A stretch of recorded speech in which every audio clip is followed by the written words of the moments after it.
What's up, people of Earth? I am Andrew Erickson, PFF fantasy football analyst. He is Jarad Evans, the social king, and also fantasy analyst as well. And we are back after a week one hiatus doing more live best ball drafts. I was on some vacation time, went to the beach, rested, but you can only rest and stay away from best ball for so long because we are itching to get back in the best ball streets. Jarad, what's up, man?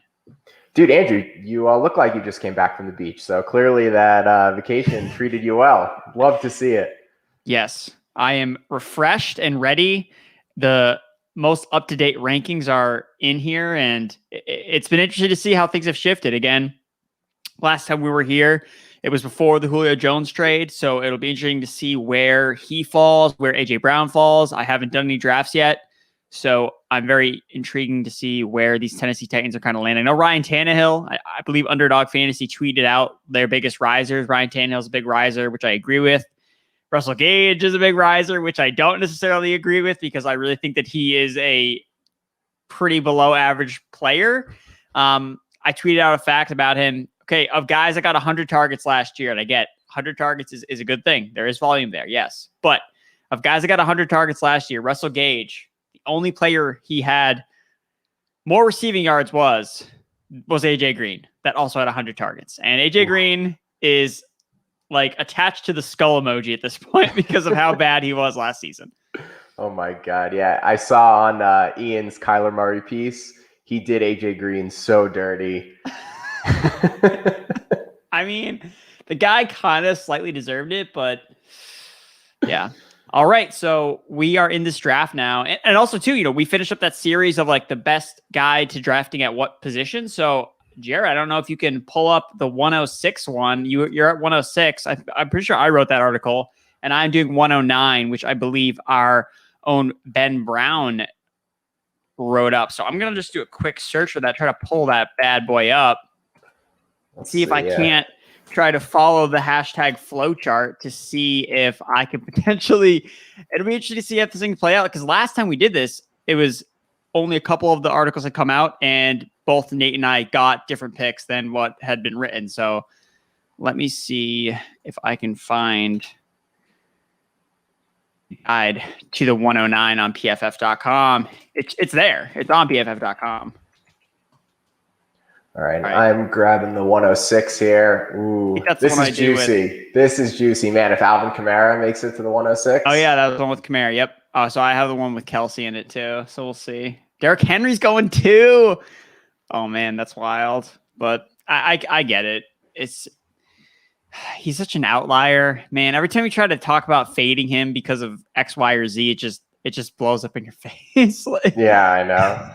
It's so hard because there's so many factoids, and he's probably going to be worse than last year. It's just really hard to follow up a 2,000-yard season with another 2,000-yard season, but every year of his career, he's just rushed for more yards. Yep. All right. I am staring in the face of Saquon Barkley and Ezekiel Elliott. I know Zeke is your guy. You've been standing him and as like a top 5 pick. Yeah, I think that he makes a lot of sense because he just plays on a super explosive offense. I mean, who has a higher? I guess if they both hit, I mean, I would take Zeke here. That would be my pick, but I wouldn't sway you away if you want to go in a different direction with a different stacking approach potentially. Yeah, I mean, I have a ton of Cowboys stacks on Underdog, but I also if you don't take Zeke, he could fall to me. So no, I'm going to take Zeke here. I am a little concerned about Tony Pollard getting a little more usage than I think people might expect, especially after he played so well last year. Zeke was kind of nicked up, and he's not getting any younger. So it makes sense if the Cowboys decide to manage his workload a lot more than we're being used to. Like if he's down in that 60% range, 60% snap range, then he's probably not going to be a top 5 running back this year. Man, I lost out on the 109, which was the first pick that the guide was telling me to go with. So that is unfortunate, but I'm going to go with my highest ranked guy here, and that's going to be Nick Chubb. Again, I've invested a lot in the Packers. I've gotten some good value here, and I get that that's why they're falling, but there is risk involved. Like you got to take into consideration, they're both kind of I mean, do you feel comfortable taking them in the first round, or you're like, hey, if they fall in the second, like that's really where I want to get the value? Aaron Jones, I think, is the one Packer who is going to be a first-round running back, is going to be a top 5 running back or top 10 running back with or without Aaron Rodgers, because anything he loses in touchdown upside, he's going to gain in more volume because the offense is just going to lean on the run with Jordan Love under center. But Devontae Adams definitely takes a huge hit without Rodgers, so he's kind of tough to justify in the first round.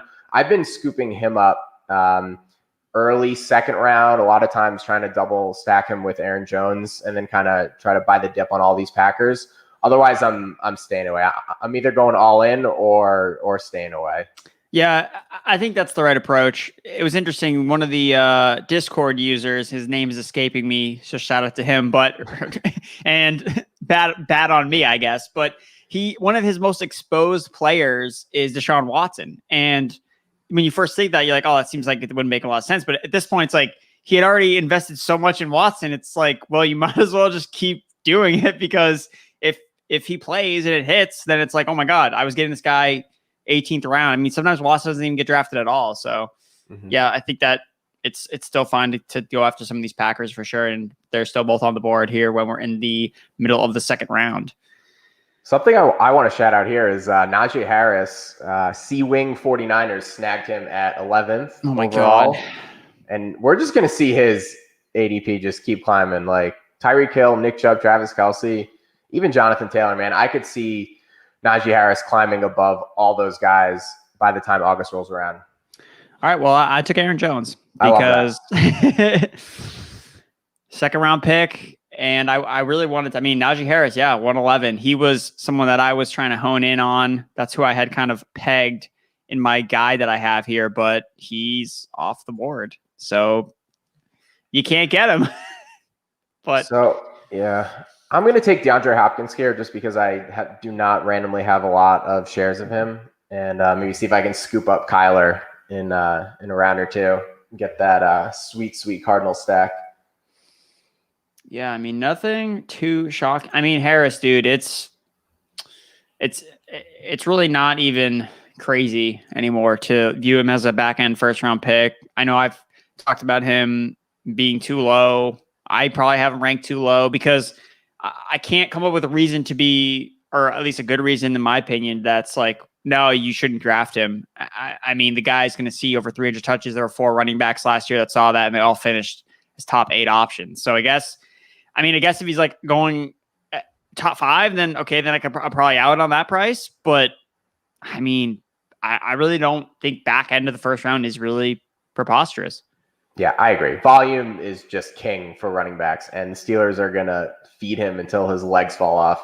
They're like using him as a receiver. I don't know if you saw the picture that was floating around on social. He's like, oh yeah, the one-handed like snagging something down in the end zone. Like, come on, man.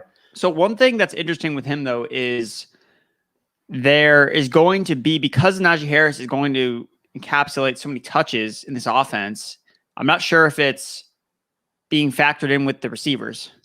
And I don't know if we're going to see the same type of production from all 3 guys. And I think Deontay Johnson's definitely the safest bet just because of how involved he was with the targets. And I don't think that's going to change necessarily. I think that he's Ben's guy. So that kind of leaves like Claypool and Juju as 2 guys. I really think that one of them is probably going to bust and be a big disappointment. And I guess I'm still trying to figure out which one. I still lean towards like Juju just because I think Claypool, he gets the high value targets. He had the most deep targets last year. So even if he's seeing lower volume, he's seeing higher efficiency like targets, but at the same time, you don't really want, the only reason he led the league in deep balls was because so many of them were inaccurate because of Big Ben. So there are some concerns, I think, with Claypool and with Juju. Yeah, I'm with you on that one. It's interesting because the Steelers didn't really go insanely pass heavy until like after week 8 or 9 or so. After that point, they were passing at like a 72% clip. And Juju was kind of dusty in the early part of the season when he was just running these short range slot routes. And he really needed volume in order to sort of be a useful fantasy player. So if the Steelers temper down the passing volume, then it just makes a lot of sense that it's Juju is the one who takes the hit there. Yeah, that's kind of where I'm leaning. And they're talking about playing him outside, and is that really good? Like, we haven't seen him really be a dominant outside receiver. He's mostly been a slot guy. So yeah, I got some concerns about Juju. All right, what am I doing here? See, now I'm kind of like writing the Aaron Jones pick because I could have gone full Washington football team stack with Antonio Gibson instead of Aaron Jones, which was in my guide, and I just didn't pay attention to it. So I'm going to pivot, and I'll just do a Washington stack without Antonio Gibson. So I'm going to go with McLaurin here. McLaurin's a good pick. Are you worried about Amari Cooper's foot? I mean, I had moved CeeDee Lamb ahead of Amari Cooper anyway, because at this point, what are we waiting for with Amari Cooper? Like, he's a good receiver. Don't get me wrong, but he's still super young. Like, what, he just turned 22 or something, whatever the joke is. It's like he just turned 22 or whatever. Happy birthday, Amari Cooper. We just got a comment in the chat, says Juju blows. So I mean, it's like he was not good last year, was not efficient last year. I mean, not a lot of the Steelers were, but I have him as my last ranked Steelers receiver. But I think with Amari Cooper, it's like, look, if you look at his past career, he's kind of almost like helped other receivers around him. Like, he never out-targeted Michael Crabtree in Oakland. Like, never. Like, he was always kind of like the 1B to a 1A. And really, it was only Amari Cooper, the first year he played in Dallas, that for that half of the season where there was literally nobody. It was Michael Gallup his rookie season. And then last year, at the end of the year, we saw Gallup outpace Amari Cooper. It was in 2019. So it seems like there's always somebody like ready to vault Amari Cooper on the depth chart. And Lamb is like the best guy out of all of those guys, like better than Crabtree, better than Gallup. So for me, I think Lamb is slam dunk. And again, the injury is just kind of like adding fuel to the fire to just like be confident in drafting Lamb instead of Cooper. Yeah, we'll see. I was in on Cooper. Then the foot gives me a little pause just because he's been so banged up throughout his career. But man, he's such a good route runner that I think he'll still be really good. What am I doing here? Chris Scott. Did I say I could go with a Buck stack in this option? Ooh, I can. I'm going Godwin because I'm going to be able to build a Buck stack because I've forecasted this already happening, people. That's the benefit of this type of format. And yeah, that's what we're doing. Like, if you want to go to Underdog and draft, like, we have guides to every single draft slot. Again, it's never going to be perfect, but if I hadn't been an idiot and not drafted not saying that I'm an idiot because I drafted Aaron Jones, but I could have drafted Antonio Gibson. I could have had myself set up for this smooth sailing of the Washington football team. But I made the mistake, but I digress. Who knows? Antonio Gibson, maybe his ankle. What is it? Is his foot thing that he has going on? Yeah. He's got a little bit of a turf toe issue. All right. I am between Jamar Chase and Julio here. I mean, are you stacking up the Titans? You stacking them up? Jamar Chase. Julio. Yeah. Julio's. Wait, when did AJ Brown go? Did he fall at all? Yeah, he went, I think, third round. 1. Okay. Yeah. Like, this is what I can get behind, like, the market adjusting correctly. It's like, yes, like, his ceiling is hurt by Julio Jones being there. That's 100% accurate. So, but to see that he's now a third round pick, like, that's kind of what I expected. So again, people still draft AJ Brown. Like, don't stop now that Julio's there. Just the price adjusted. He's cheaper now. So continue to draft him. There you go. Yeah, it's a sad day in PFF headquarters. No, AJ Brown, be wide receiver one season. Maybe someday. It got canceled. It was unfortunate, but due to lack of hustle. Yeah, it was unfortunate. I remember Nate had tweeted out, like, I think a couple of weeks ago, he was like, I don't know what's going to happen if Julio lands in Tennessee. I don't know if the PFF, I don't know if my coworkers are going to be able to handle it. Yeah. Goddamn. All right. Too funny. What am I going with here? Okay. Deontay, Galladay, or Hawkinson is going to be my top three guys that I'm looking at. Kyle Pitts is going to be a 5th round pick here. I'm surprised that he that he is lasting this long. There he goes, 5.1. Jesus, get out of here. It's like, look, people, I've written, if you want my full article breakdown about Kyle Pitts and just his ADP, because look, when I wrote that article, it's up on the site, came out this week. When I wrote this article, it's really hard to find like holes in his game. Like it is, like he's really good. It's a fact. But at the same time, like he's also a 20-year-old rookie, and that matters. Like inexperience matters at the tight end position. It's just a fact. So again, he can have a historic rookie year. He can be better than Evan Ingram. He honestly might be. But at the same time, Hawkinson and Mark Andrews are just are what we want from the tight end position. They're both guys that have been really productive at early ages, entering year 3 and 4, when we see tight ends like actually break out. So that's the only thing. That's like the main concern I have with this is like, it frustrates me. All right. So I can go Hawkinson here. I just talked about him. I can go Deontay. Who has the highest ADP? Deontay. I'm going to try and see if maybe Hawkinson will fall back to me. So I'll go with Deontay here. Probably. I don't hate that. But yeah, I was able to grab that DeAndre Hopkins, Kyler Murray stack. Oh, that's baller. Yeah. That's baller. The thing with the Cardinals is I honestly don't like a lot of their players except for those two, really. I think Rondell Moore is a good like addition to a stack. And I think that if I were you, I mean, I would avoid Chase Edmonds like the plague and just draft James Conner. Like, yeah. I have a ton of James Conner, especially on teams where I like grab one running back earlier, go 0 RB. Conner in like the 9th round is just an auto pick, basically. If I'm trying to find carries for cheap.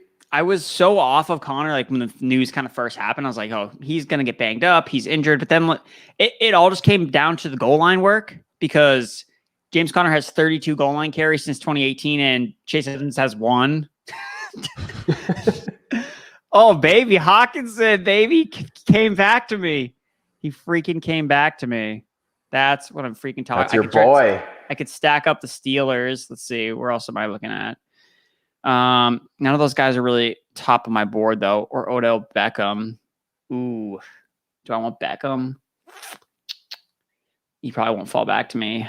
I got to get the stack. I'll do it. Check Beckham for the stack. I like that. Yeah. Check Beckham for the stack in a regular draft, because I actually don't like Beckham in non-best ball formats. Again, don't mean to be this prejudiced guy about better in a best ball, but Odell Beckham is going to be like super volatile weekly because of the run nature of the Browns. It's like, but at the same time, the guy, you just look at the game from last year against Dallas. The guy scored like 35 points. Like he has it in his weekly upside. So, hey, and who knows? Hawkinson's still on the board. Maybe people are off. Yep.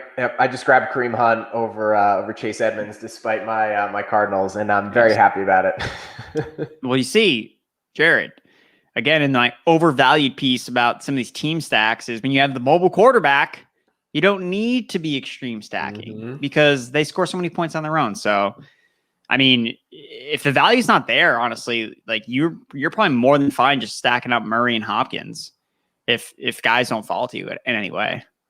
Yep, I agree. I agree with that. All right, there goes Andrews. Man, Hawkinson's still on the board. He's slipping. Dude, it's because I haven't taken him. Because like literally, I would have taken him like 2 rounds ago if I had it like manually gone in and tried to adjust the rankings basically and went after some of the stacks. But it's a good exercise to kind of remember, be like, oh wow, like I am significantly higher on TJ Hawkinson than almost everybody. The Lions posted that one picture of him with his like flowing locks where he looked like an actual Cocker Spaniel. And then I think his ADP for a week jumped like a full round. And now it's like back to normal. Imagine fading the golden locks. Can't do it. Can't do it. And yeah, it's like people forget, man, TJ Hawkinson was a top 10 pick too. He was also a freaking top 10 pick. Come on, people. Come on. TJ Hawkinson. See, like the value is so great here. Like it's the 7th round. You can get him 2 rounds later than Kyle Pitts. 2. Like, and again, like, and even if they score the same amount of points, which that's what the PFF projections basically have. the same amount of points. It's just the value is here. And that's the name of the game with fantasy. It's about value. And there's just no value with Kyle Pitts anymore. It just doesn't exist. Yep. I am there goes Devonta Smith. Man, so I'm either TJ Hawkinson or Will Fuller here with my Oh my God, if you don't take Hawkinson, dude, he could. could. There he goes. Okay, there we go. State of W. Good on you. I'm like kind of happy about that, so I can stay on brand here and get my boy Will Fuller, who looks drippy in that teal. My God. Oh yeah, dude. It's it'll be interesting to see how things kind of play out with him. I am looking forward to it. Oh, dude, don't make me take Juju. Gross. All right, what do I got on the board? Jerry Jeudy. Juju's gone. He went a while ago. Yeah, like you're lucky. What? All right, what am I doing here? What is this? Round 7? Yeah, round 7. It's mostly just wide receivers that are being recommended to me here. Cooks. I have too much Cooks. It's an actual issue. Jarvis Landry, if you're going Browns. Gross. Man. Cooks. Debo? I mean, Debo's awesome. Debo. It's going to be Cooks because I can't decide, so oh well. Going auto pick. All right. Yeah, I would have definitely gone Debo there. I think he might be undervalued compared to Ayuk. I think people are just like, there's a little recency bias there just with Debo dealing with all the injuries last year. Mm-hmm. Agreed. Maybe I will go with Landry. I need to figure out, let's see, Waddle. Dude, our projections on PFF.com actually have Landry one spot ahead of OBJ. I was looking at that today, and that kind of surprised me. What? That's wild. Landry's wide receiver 24, and OBJ was wide receiver 25. I'm sure there's a lot of injury projection baked into that ranking, but I don't know. Landry's like one of those guys I feel like is constantly undervalued, and then you look at the end of the year, and he's like wide receiver 15. Yeah, I'll probably end up taking Landry actually if he falls to me now. He fits the stack pretty well that I have, and I can't imagine no one's going to take him. So he was just really down on my board because I just don't draft him really in non-Browns stacks. But going in on Baker Mayfield, I got to do it. There you go. Got to do it. Hawkinson will get the yards, but not the tutty. All right, so we got some. Okay, we're getting some. Trigga is blowing up the chat here. So he brought up Courtland Sutton. Agreed. Courtland Sutton is a monster. We've seen him gone as early as the first round, I believe here. So that was a momentous occasion. Courtland Sutton, this is a pro Courtland Sutton publication for sure. Yep. DJ Chark will explode. I don't necessarily agree with that. We'll move on. I'll get your take on that. TJ Chark's been a kind of a hot debated player recently with all the Laviska hype. Hawkinson will get the yards, about touchdowns. I agree. I think that's obviously like limits Hawkinson's ceiling, but at the same time, there are like 3 tight ends that could actually lead their team in targets.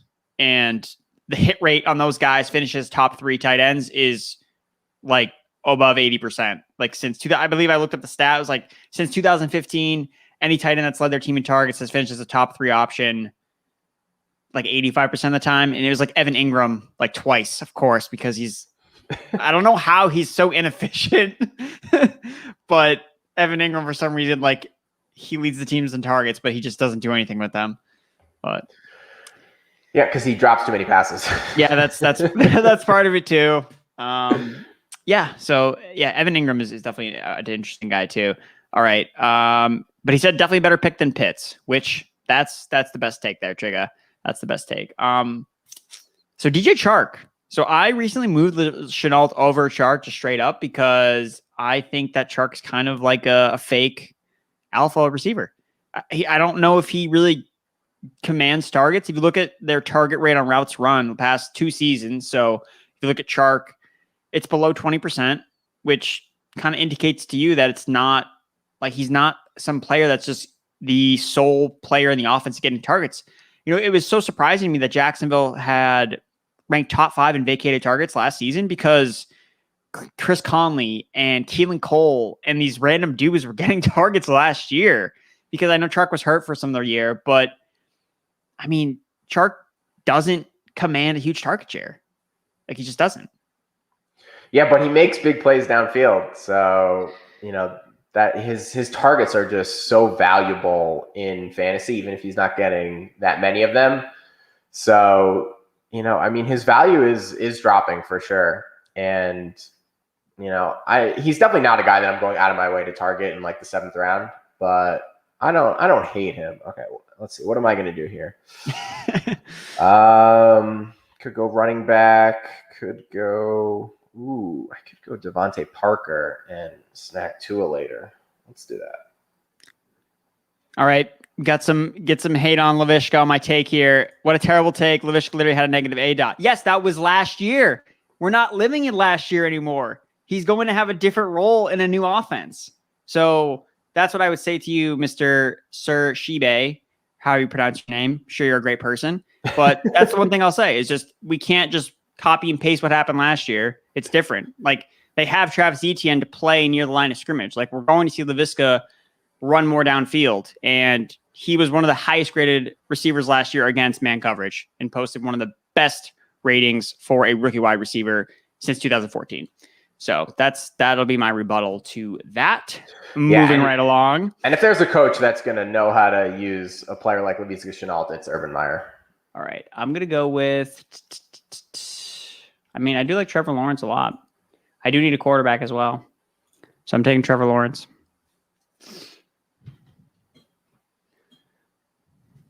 Lawrence over Brady. We got the prayers up symbol. Sir Shibe. Sir Shibe. Ooh, Rashad Bateman. Nice. I love that pick. Man, he is so good. I saw a video floating around on Twitter today of Bateman just absolutely cooking Marlon Humphrey in practice. Just like send him to a different galaxy. As Ian would put it, he sent him to the shadow realm. Yes. R.I.P. Marlon Humphrey. Dude, yeah, he's nasty. Like, okay, if you had to guess, I don't know if you saw my tweet about it, but Lamar Jackson, his passing yards prop, what would you guess it's at on DraftKings Sportsbook or just on a sportsbook? Lamar Jackson? What do you think it's? Okay, and also you don't need to keep in mind 17 games. I don't really know if it'll change your mind about it. 3,500 yards? That's your final answer? Yeah. It's lower than that. Oh, man. Woof. Guess again. 3,200? Yep. 32. Dude, that's 200 yards a game in a 17-game season. I'm smashing the over all day. Yeah. Wow. There goes James Conner. Wow. 2 spots ahead of me. That hurts. But that's honestly kind of insulting. I get exactly how they came up with the number because I did the math myself. Like 33 starts for Lamar Jackson. He has averaged, it's like 199.9 yards a game or whatever. So I get the 200 yards per game bet. That's where the line is set. So that makes sense. But they're going to throw more. Like like everything they've talked about, everything that they've done, like personnel wise, is that they're going to throw more. So I think we need to start getting this idea of our head that like Lamar Jackson's like a freaking running back or whatever the take is. Like that's not true. Like he's a quarterback. He plays quarterback and he has better weapons than he's ever had in his career. Like it's hard to say that, Lamar Jackson could have a career year again because his MVP season was just so amazing. But the guy still posted like a top 3 touchdown rate last year. It was just worse than his year before because that was never going to be repeated. Yeah, he's in easily one of the best picks in the 5th round of drafts right now. It's just like ridiculous. He had like the best season of all time for a quarterback 2 years ago with like 27 some fantasy points. And, he's probably not going to do that again, but he's going to be passing more and he's still going to be an efficient runner. So just like smash that all day. You can so easily stack him with Bateman, Andrews, Marquise Brown. It's just like everything points to him being an awesome fantasy pick. The whole offense, really. What round are we in? We're in round 10. All right. So we got, so Chark is garbage in short routes. Jeez. Lazy in slants, but intermediate deep routes, he's elite. Liviska will be the underneath guy. That makes sense. I agree with that. They'll both be good. Sir Shibi chimed in again. Marvin Jones and Chark are clear alphas. I have 0 Liviska shares. Marvin Jones, Marvin Jones is not an alpha. Like, he was washed at the beginning of last year for the first 5 weeks of the season. He was doing nothing. Kenny Golladay got hurt. Okay, and then there's literally no one else to throw the ball to. So, of course, he has a really good year last year. We talk about this on the PFF podcast all the time. It's like he's hitting that age group where we see receivers fall off. And for me, I'm not drafting any Marvin Jones, honestly. I think that the age thing is real with him. And I think that now he's more competition for targets. I don't like the fit with him. So that's my Marvin Jones take, I guess. Yeah, I mean, he looked good last year at the end of the year, too. I mean, a lot of it was in garbage time, but, man, Marvin Jones is putting up some monster fantasy games. All right. Elijah Moore, man. That's why I was between Dylan and Moore, but what do I want to go with here? I can't believe Aaron Rodgers is still just slipping here. It's crazy to see, but I mean, people are scared, man. Yeah.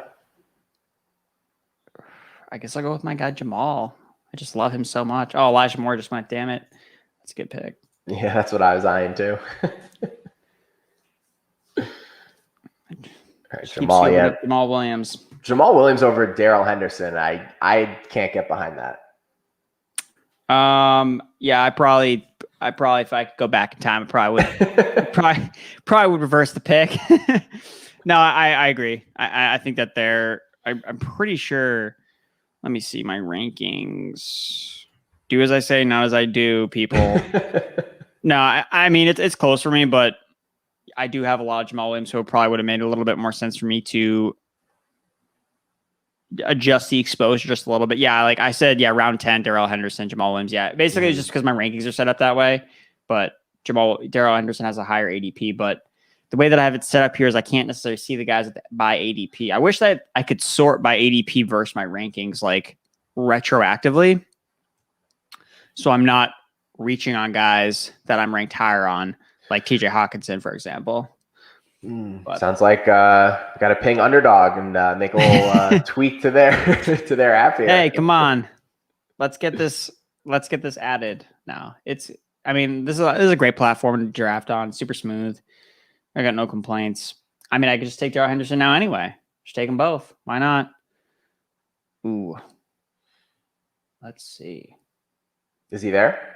Yeah, he's there. Yeah. I'm going to take him. There you go. Take my guy, Darrell Henderson. All right, where else am I on this guide? Oh, keep an eye out for Baker for your Brown stack. Oh, boy. God, I really would be really disappointed if somebody took him. QBs are dropping. I mean, it's like. Oh yes, all right, good. So I can get Tua and his 6 practice interceptions right here.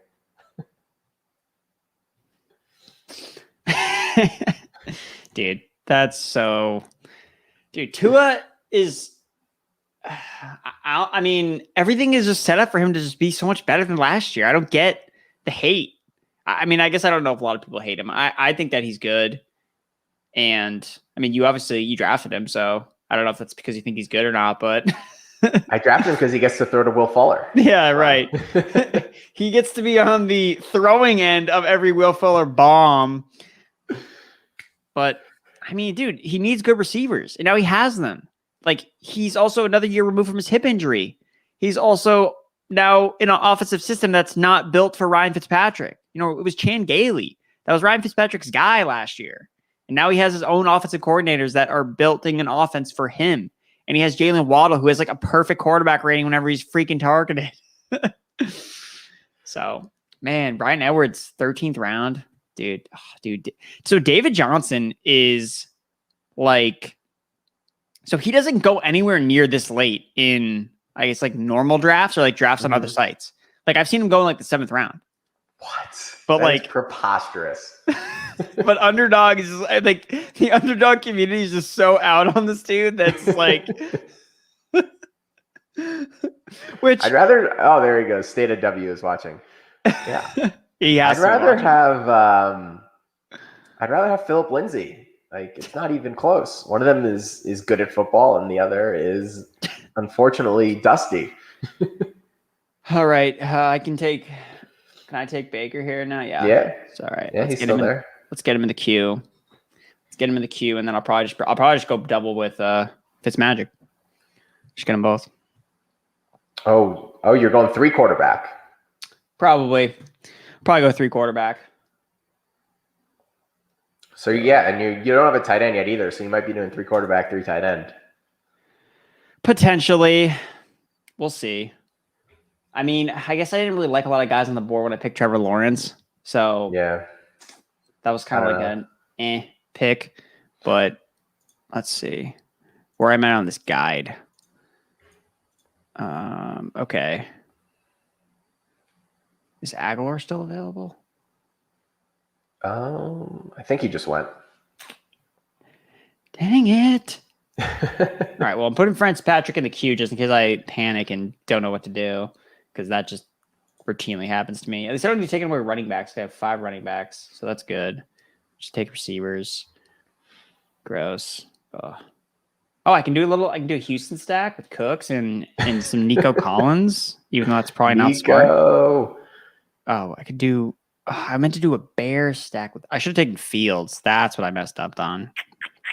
Has he been dropping since that Andy Dalton news dropped the other day? I don't know, but yeah, I know I should have taken Fields because I remember I had this strategized out where you can go back to back, 10th and 11th round. You can go Mooney and then Fields, and then you can pick up Cole Kmet on the way back.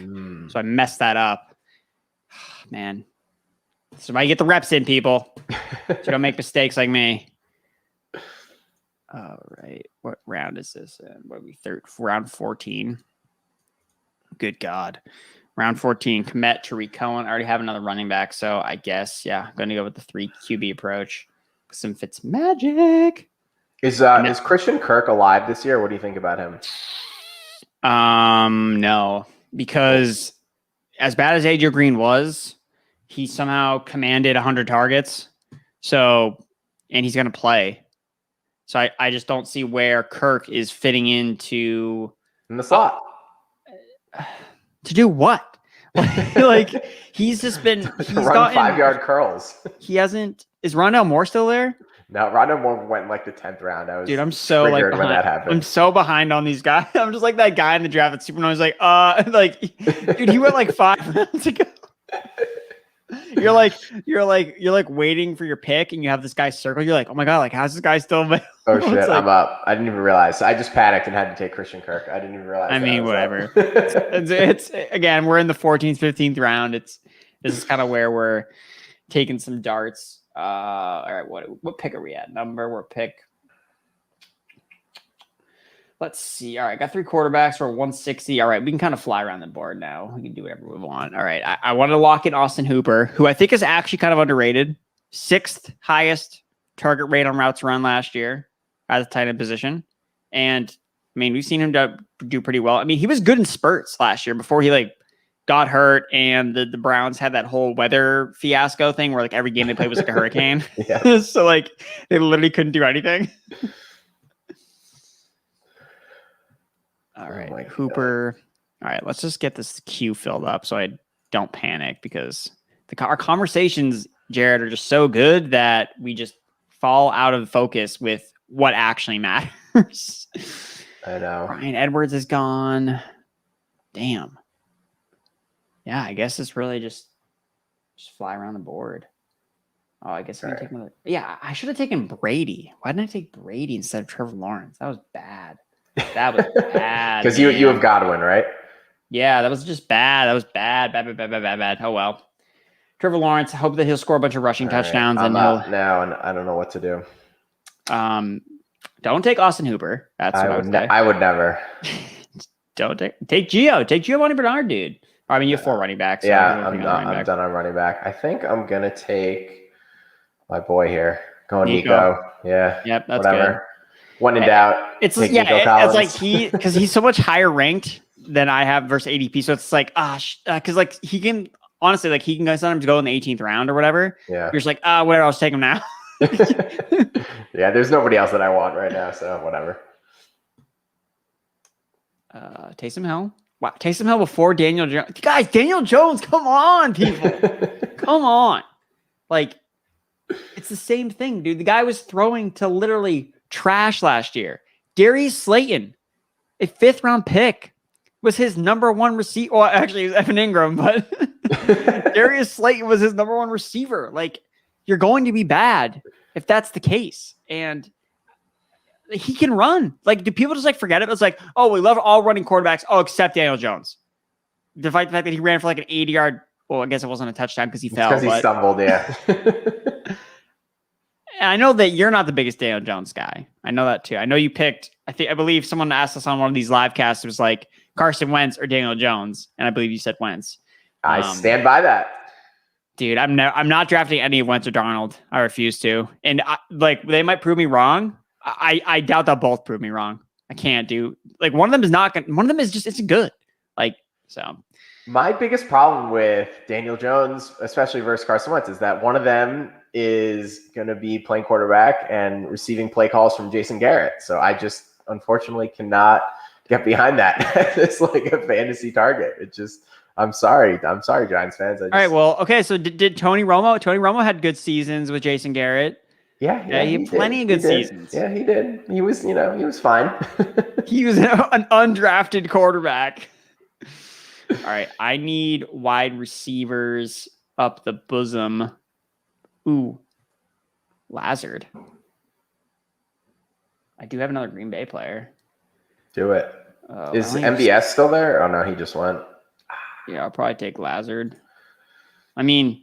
Over Rodgers? I'd probably go Amari Rodgers, honestly, over Lazard. Dude, why don't you like Lazard? You're a Green Bay... Like, wasn't he a monster like through the first month of last season before he got hurt, and then they just like put him on this weird ass pitch count thing? Like that's what Nate brought that up to you. I was like, I kind of forgot about that. It's like, yeah, I mean, he wasn't a monster. He had that one huge game against the Saints, but I don't know. I just think that Amari Rodgers is gonna jump in and just become their slot receiver instantly, and then you have Devontae Adams, and then you have Marquez Valdes-Scantling on the outside. So, like, where are those snaps for Lazard gonna come from? It's a good question. It's a very good question. Like, MVS is not a every down player, so that is going to be, like Lazard's a great run blocker, so he's going to be out there for a lot of running plays, I think. And then if like Rodgers is audibling or whatever, but yeah, OJ Howard I just picked here. I know you love him, but he is just such a great late round tight end. He's going to be available in 18th round. Yeah, I just don't know who the F to pick. I should have just taken Amari Rodgers. Yeah, he's just like talking up this guy. It's like, oh no, OJ Howard, the guy's coming off an Achilles injury, which, look, it's not 2002. It's 2021. Like, guys come back from injuries. And Achilles is usually much worse for other positions, not necessarily receiver or tight end, I guess, in this case. So I'm not necessarily like worried about look, OJ Howard is like one Gronk injury away. Gronk, the guy who has like 12 back surgeries in his resume, to being the tight end for Tom Brady in the Buccaneers offense. Like, yeah. I mean, what else can you ask for with a 16th or 17th or 18th round pick? Yeah, not much. Dude, he's the quintessential better and best ball tight end. It's him. It's Mike Gesicki a little bit too. But OJ Howard, what a coincidence, is the main guy. Okay. What do we got? I got 2 more picks. Man, this draft board is just like, it feels weird to me. I do have to take more tight ends. All right. Let's see. Who do we got? Receivers. I like Josh Palmer. Zacchaeus. He's good. Keelan Cole. Deontay Harris. Colin Johnson. All right. I got my receivers queued up. My dart throw receivers that I love to take chances on.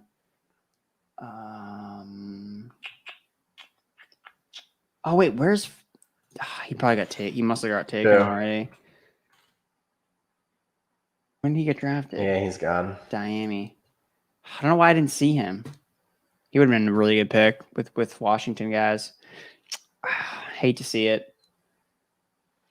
Man, I missed out on Amari Rodgers too. That's unfortunate. And now I'm pissed. And now I'm pissed. No. All right. Well, I'm gonna take my guy Jordan Akins. Christopher Herndon's gonna fall down. He's falling down the ranks because he's not even working in with the ones. Oh God. Wait, he's not working with the ones. I missed that note. He's now the backup. Oh my God. All right. Yeah. I don't even know who the starter is. It's not. Is it that? I can't even remember his name. I know that they signed an undrafted and they signed Yeboah, the Ole Miss tight end. Who I mean, I don't know if he's running with the ones, but it's not Herndon. Oh my God. It's what's his face? Ryan Griffin, I think is his name. Oh my God. Okay, so more questions here. Do you like Kaseki? So Kaseki is very weird, I guess is the best way to put it. I like him in the best ball format because he runs a lot of downfield routes. Like he's used downfield a lot of time, and at least that's how he was used. And he's a super athletic tight end. Like he's one of these Spark X like freaks, and usually that translates well for tight ends in fantasy. But at the same time, the target competition is going to make him really hard to rely on in like regular leagues. So that's why I kind of like him because he can put up spike weeks because he's really kind of like a wide receiver, like in a slot with a slot role. All right. Who do we like? Should I go with Zacchaeus here? Keelan Cole? Should I just do my Colin Johnson pick and just stack him with Trevor Lawrence? Nah, I would take your high strength guy. Zacchaeus. Dude, Zacchaeus, 4 games. Without Julio Jones last year, playing his full complement of snaps, over 11 fantasy points per game, and more targets than Russell Gage. Yeah, we'll see what happens. I just remember when he caught that like 96-yard or 93-yard touchdown from Matt Ryan like 2 years ago. Dude, so it was funny because who the hell is this person? It was funny because so if you go back to because I think that was in 2018 that happened, and so it was his rookie year. It was either 2018 or 2019. And when I was looking up the man coverage grades for rookies, like his case popped up as like one of the top guys. I was like, oh shit, like, did I miss something? It's like literally one catch for 96 yards and a touchdown. It's like literally that one play against man coverage that he just earned this absurd PFF grade. I was like, oh my God, Zacchaeus. I forgot about that. It was so beautiful though. Oh man. Zach Wilson. Yeah, no, I'm not going triple tight end. I'm just going to, I mean, look, I guess the thing against triple tight end for me is, and I get the strategy when you have bad tight ends, but I don't know if adding just another bad tight end is going to make a difference in the long run. I guess that's kind of the way I look at it. It's like, look, you could add, draft a tight end in round 10 and draft 2 tight ends 17, 18, but like 17, 18 are like either any of those guys going to like separate themselves in any way, shape, or form where it's going to make a difference. I don't know. So I'm going to go with my guy, Jordan Akins, because someone's got to catch targets. I got Cooks already. So I got a mini Houston stack building. So we'll see how it goes. Yeah. I mean, it all depends on your roster construction. I mean, you can find really good tight ends in the 18th round, like Robert Tonyan and Logan Thomas, like both those guys were 18th round picks last year. And I feel like tight ends come from out of nowhere every year. And so it's just like, trying to build a roster that, come best ball playoff time, you can have players who are going to be really good and can post week winning scores. And, all these players now at this point, regardless of the position, are not very good for fantasy. Correct. Yep. Yeah. So I have regrets because I just made some poor decisions with some of my quarterback, running back plays. I mean, I could have gone Antonio Gibson instead of Aaron Jones. I could have gone Brady instead of Lawrence. So would have had much more stacking potential. But overall, I mean, this is a roster that is pretty much filled with players that I relatively like. Hawkinson almost fell to me at like round 7, which is really just kind of sick to know at this point that you can get him that late. It's kind of absurd, but so I saw you take Hayden Hurst. So feed me that. What is that? Is you think that? What do you think his role is going to be with the Falcons? I think that I have no idea, but I'm hoping it works. No. I don't have very good tight ends, and I think the Falcons are going to run a decent amount of 12 personnel. So I think you're going to see, Hayden Hurst at least with a 50% plus snap rate, which is fine. And then, who knows what's going to happen with Pitts? He's a rookie. He's awesome, but who knows how they're going to integrate him in the offense? He could become their slot receiver, right? And then Hurst ends up being their tight end still. We just don't know. So in the 18th round, he's not a guy that I'm going out of my way to target, but especially on a team where I drafted OJ Howard as my tight end too, that I don't hate grabbing Hurst, who I know is going to play at least, 50% of snaps or so. So, yeah, man. So when I tried to figure out like maybe what the Titans are trying to do, or the Falcons are trying to do with Pitts when I wrote up the article, just trying to figure out, because they're talking about playing him all over the field. And look, again, people, we love to hear that, oh, he's playing all over the field, but like that means he has to learn all these new positions, which is the part of the problem of why tight end is hard to play as a rookie, because they have to learn all these positions. It's like, I think the best thing that they could actually say is if they came out and said, he's playing out wide 90% of the time, like, boom, like, I'll get behind that ADP, like, whatever. If they said that, they're like, okay, sick. Like, out wide, he's literally just going to be Julio Jones. Like, okay, I can get behind that. But the fact that is that, no, he's going to play in line. He's going to play in the slot. He's going to play out wide. He's going to line up in the backfield. He's going to block. It's like a lot to put on a 20-year-old. Jarad, could you do 5 different jobs for your full-time job at 20 years old? Probably I'm sorry, not. You're amazing, but I'm not a unicorn, though. Kyle Pitts is a unicorn. I get as that. Some might say.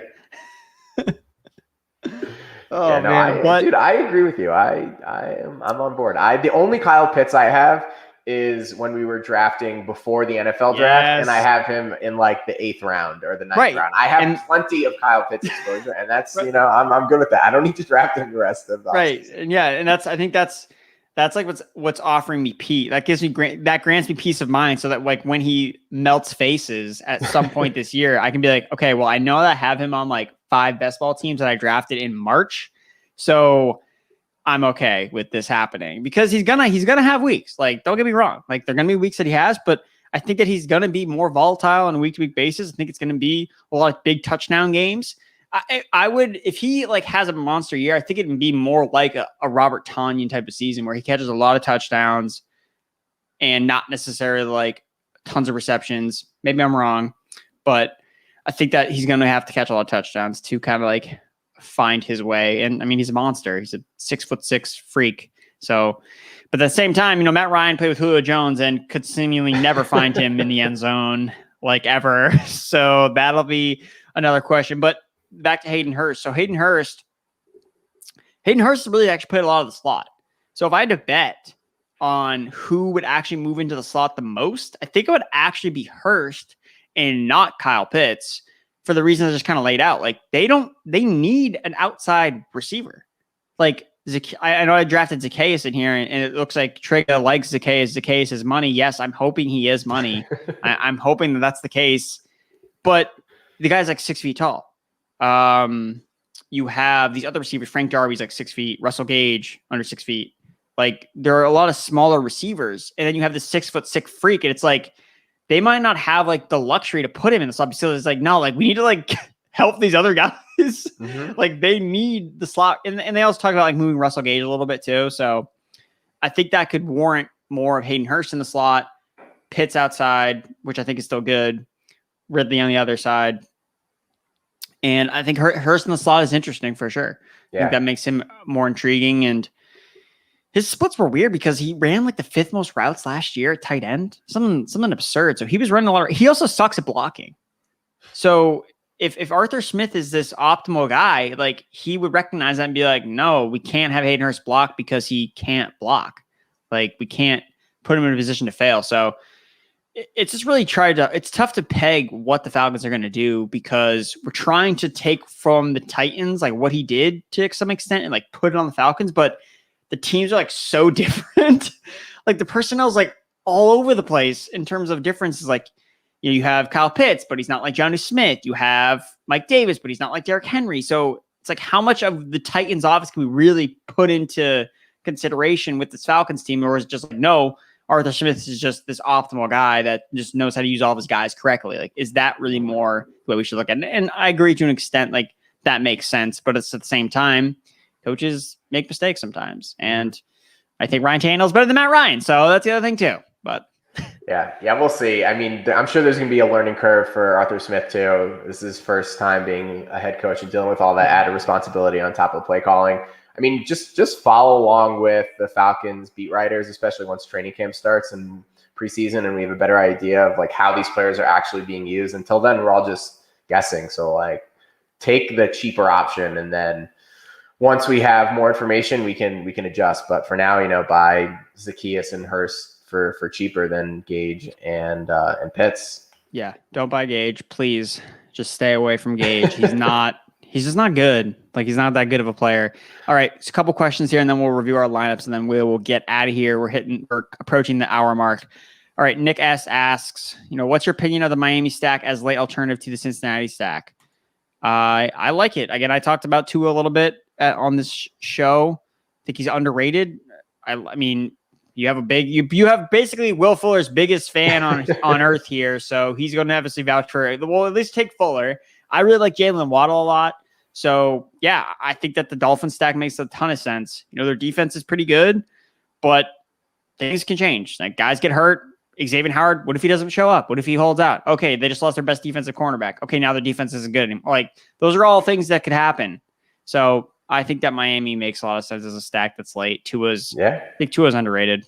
I mean, if you want to pull up my roster, that's the exact stack that I drafted here in this draft. I missed Waddle because he went in like the 7th round or something crazy, but I got Will Fuller in like the 7th and Devontae Parker, I think, in the 9th. And then I took Gesicki a little later in like the 11th, and then Tua. I mean, it was really easy to get, and missing out on Waddle is obviously not ideal, but that's 3 huge pieces of a passing attack that has a ton of upside along with the quarterback. And I love that if you're building late stacks. Yeah, no, this is a good roster, Jarad, for sure. You got the Cardinals stack, you got the Dolphins stack, you got Zeke. Stud receivers, man, that's wild. Hopkins, Thomas, and Julio Jones. Like, that's just wild to think about. And and they're not even the best receivers on this roster. So that's what and to go with Zeke too. Like, that's shocking that you're able to kind of get those guys. Yeah. It's crazy how much draft or like ADPs shift from year to year when, not too much has changed in the overall team situation, let's say from like 2019, 2020, 2021.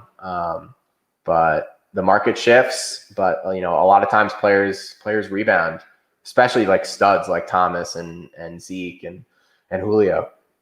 All right, let's check out my team.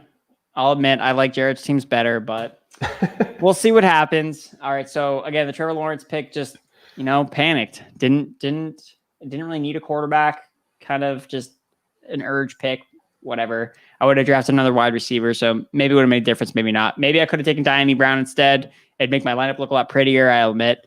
So, but main stack. So Baker. I got the Cleveland stack, which was like my main goal. Mayfield, Chubb, Odell Beckham, and Jarvis Landry. So that's good. Washington, a mini stack with Fitzpatrick and Terry McLaurin. Again, Diami Brown would have been nice to add, but it didn't work out that way. Godwin for the Bucks could have had Brady. Deontay Johnson's going to be target hog. Cooks, Lazard, Zacchaeus, and I actually got Hooper too. So I did get the Brown stack, which I don't know how popular that is. So I think that's good. And look, man, Nick Chubb doesn't get enough love ever, despite the fact that he's pure running back, pure rusher. He is the best. And nobody seems to care. He's so damn good. I know, he's so good. I just wish he got more targets, but he just gets 20. He gets 20 carries a game. 90 to 120 yards. Yeah, he's a baller. He's so good. And something I want to investigate, and I literally don't know how I can do it, but it's just the reason he can't get more touches is because he's too efficient.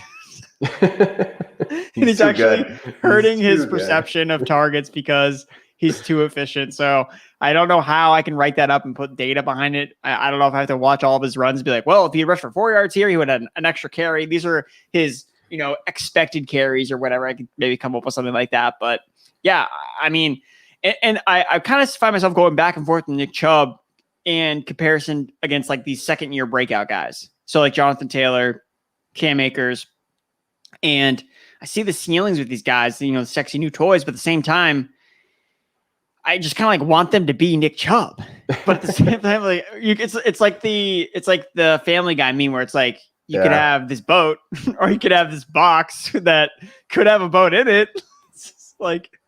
Yeah, I think Akers is the one guy who has a ceiling that Chubb doesn't, as like it wouldn't be that crazy for him to just be, the next coming of like the good version of Todd Gurley, like 80% of snaps, bell cow, rushing, receiving for, top 5 NFL offense. I don't see that for any of the other second-year running backs, but otherwise I'm, in lockstep with you. Chubb's awesome and he's underrated, and draft him, people.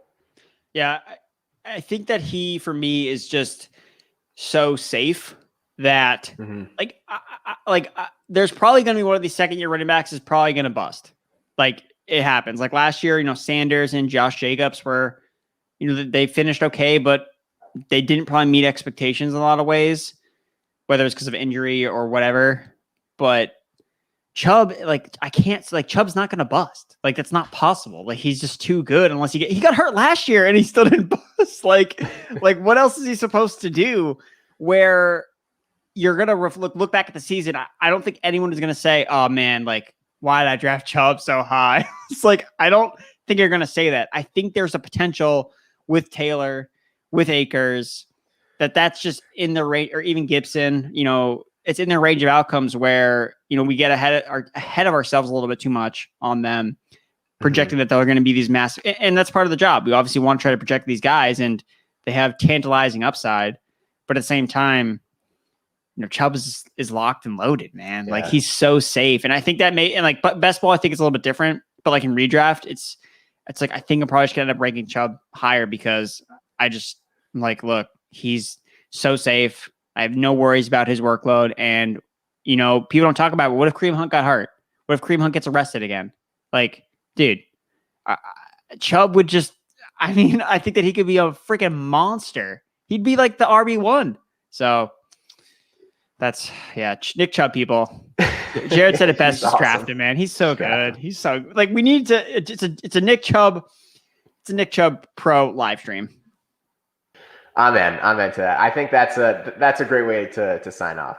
All right, cool, people. So again, if you want to join us every Thursday night, we are doing Underdog on Best Ball Mania 2. So feel free to join. Again, you can get on the Underdog action, underdogfantasy.com. Put $10 in, promo code PFF, get a free PFF subscription.